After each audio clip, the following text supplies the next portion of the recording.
एक व्यक्ति को अपने काम में सफलता हासिल करने के लिए रात भर मेहनत करनी पड़ती है और उसे नींद की कमी का सामना करना पड़ता है, लेकिन उसका ईमानदारी से जीने का नजरिया होने के कारण वह अपने लक्ष्य की दिशा में ध्यान केंद्रित रखता है और सफलता प्राप्त करता है। श्री कृष्ण कहते हैं, जिनकी आंखें आंसुओं से नाम नहीं क्या समझते हो, उसे कोई गम नहीं। तुम तो तड़प कर रोध होकर शांत हो जाते हो। गम छुपा के हंसने वाले कम नहीं, झूठ बोलकर कुछ भी हासिल कर लो। एक व्यक्ति को अपने दुख को छिपाने के लिए अच्छी तरह से प्रशिक्षित किया गया है और वह हमेशा मुस्कुराता है और अपनी मुश्किल को छुपाता है। इसके बावजूद उसकी समस्याएं न केवल हल होती हैं, बल्कि उसे अनेक सफलताएं भी मिलती हैं। श्री कृष्ण कहते हैं, कुछ पल खामोशियों में खुद से रूबरू तो हो लेने दो। जिंदगी के शोर में खुद को सुना नहीं, मुद्दतों से। हमने जीवन को इतना भी कठिन मत बनाइए कि खुशियां आपसे दूर रहें, नींद और निंदा। पर जो व्यक्ति विजय पाल लेते हैं, उन्हें आगे बढ़ने से कोई नहीं रोक सकता। एक व्यक्ति को अपने जीवन में विचारशील का सामना करना पड़ता है और वह अक्सर खामोशी में अपने विचारों और भावनाओं को समझता है। यह मदद करता है कि वह अपने लक्ष्यों और मकसद को स्पष्टता से समझे और उन पर ध्यान केंद्रित करे। इससे उसकी सामर्थ्य और निर्णय योग्यता में सुधार होता है, जिससे वह आगे बढ़ता है। श्री कृष्ण कहते हैं, कोई नहीं रोक सकता।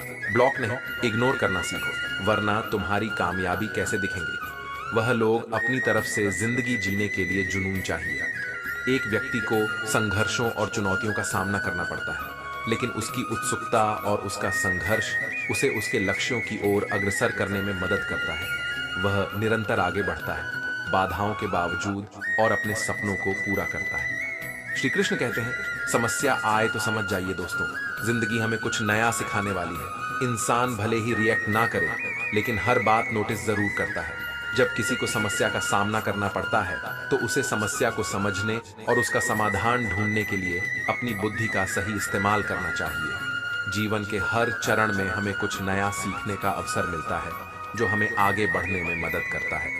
श्री कृष्ण कहते हैं, धरती जताने वाले निभाने के वक्त दूर खड़े नजर आते हैं।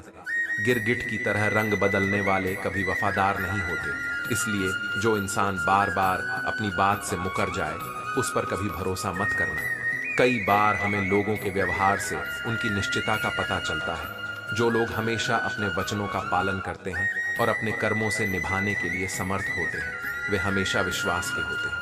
वह लोग जो बार बार अपनी बातों से मुकर जाते हैं, उन पर हमें विश्वास नहीं करना चाहिए, क्योंकि उनकी निश्चितता धीमी हो सकती है। श्री कृष्ण कहते हैं, जीवन में अब इतना कुछ दुखद हो चुका है कि आप कुछ दुखद भी हो तो दुखद नहीं लगता। जीवन में अच्छाई की ओर ध्यान दें, पर हर बार सबको आपकी अच्छाई को साबित करने की जरूरत नहीं है। एक व्यक्ति जब जीवन में कई कठिनाइयों का सामना करता है, तो वह समझ जाता है कि दुख का अनुभव करना किसी विशेष कारण से नहीं है। इसके बजाय वह दुख का अनुभव करने के बावजूद भी सकारात्मक रहने का प्रयास करता है और जीवन में अच्छाई को प्रकट करता है। श्री कृष्ण कहते हैं, जिसे समझना होगा वह समझेगा। आप अच्छे हो तो वही काफी है। जहां आपकी कोई कीमत नहीं है, वहां पर रुकना अनुचित है। जीवन में हमें कई बार लोगों के साथ आपसी संबंधों में समझौता करना पड़ता है। जो लोग हमारे साथ होने के बावजूद हमारे लिए महत्वपूर्ण नहीं होते, हमें उनके साथ अपना समय और ऊर्जा बर्बाद नहीं करना चाहिए। श्री कृष्ण कहते हैं, चाहे वह किसी का घर हो या किसी का दिल, जीवन में एक ऐसा व्यक्ति होना चाहिए जिसे दूसरों से सच्चाई से पूछा जा सके। जो दूसरों की हक और खुशी को समझता है, उसका दुख भी अधिक होता है। एक समाज में जो व्यक्ति दूसरों की भलाई के लिए सच्चाई से काम करता है और उनके साथ इंसानी रिश्ते बनाता है, उसे उस समाज में महत्वपूर्ण बना दिया जाता है। श्री कृष्ण कहते हैं, बुरे लोगों को समझाने से अधिक उनके खिलाफ स्पष्ट रूप से प्रतिक्रिया करना अच्छा है, कि पल में जल जाना देर तक सुलगने से अधिक अच्छा है। एक स्थिति में जब किसी व्यक्ति को निष्पक्षता और न्याय की मांग करनी होती है, तो उसे तत्काल कार्रवाई करना उसके लिए अधिक उपयुक्त होता है। श्री कृष्ण कहते हैं, इंसानियत दिल में होती है, हैसियत में नहीं। ऊपर वाला सभी को समान रूप से देखता है। वसीयत नहीं, बल्कि अच्छे समय में अच्छे इंसानों के साथ जीवन बिताने से अधिक अच्छा रिश्ता बनता है। एक संगठन में जहां सभी कर्मचारी एक दूसरे के साथ सहयोग और समर्थन करते हैं, वहां उस संगठन की प्रगति में वृद्धि होती है। श्री कृष्ण के उपदेशों का मूल उद्देश्य हमें सच्चाई, न्याय और मानवता के मूल्यों को समझने के लिए प्रेरित करना है। इन उपदेशों के माध्यम से हमें उच्चतम आदर्शों की ओर अग्रसर होने के लिए प्रेरित किया जाता है। यह उपदेश हमें सही और गलत के बीच अंतर को समझने में मदद करते हैं और हमें एक उत्कृष्ट और सद्भावनापूर्ण समाज की दिशा में आगे बढ़ने के लिए प्रेरित करते हैं। श्री कृष्ण कहते हैं, यह जीवन है जिसमें कई बार हमें अकेलापन का सामना करना पड़ता है, परंतु यह अकेलापन उतना ही दुखदायक होता है जितना कि समुदाय में होते हुए भी अकेलापन का एहसास करना। एक व्यक्ति जब अपने परिवार के बीच होते हुए भी अकेला महसूस करता है तो उसे अपने आसपास के माहौल का सहारा नहीं मिलता, जिससे उसका मनोबल कमजोर हो जाता है। श्री कृष्ण इसके साथ ही बताते हैं कि संबंधों में विश्वास और समर्थन होना जरूरी है। अगर किसी को आपके दर्द को समझने और साथ देने वाला साथी मिल जाता है तो उसका महत्व अधिक होता है। इसके अलावा श्री कृष्ण का यह उपदेश हमें यहाँ तक सिखाता है कि हमें कभी भी खुद को अपने दर्दों का पर्दाफाश नहीं करना चाहिए। स्त्री की गोद और पुरुष की जेब की तुलना में जब भी कोई अधिक दर्दनाक स्थिति में होता है तो समाज में उसे गंभीरता से समझा जाना चाहिए। श्री कृष्ण हमें यह सिखाते हैं कि जीवन में दूसरों के साथ सच्चाई और ईमानदारी का पालन करना बहुत महत्वपूर्ण है।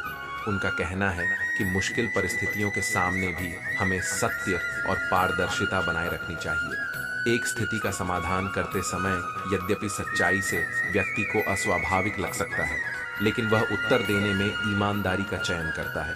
यह ईमानदारी न केवल विश्वास का निर्माण करती है बल्कि उनके अच्छे गुणों का भी प्रतिबिंब है।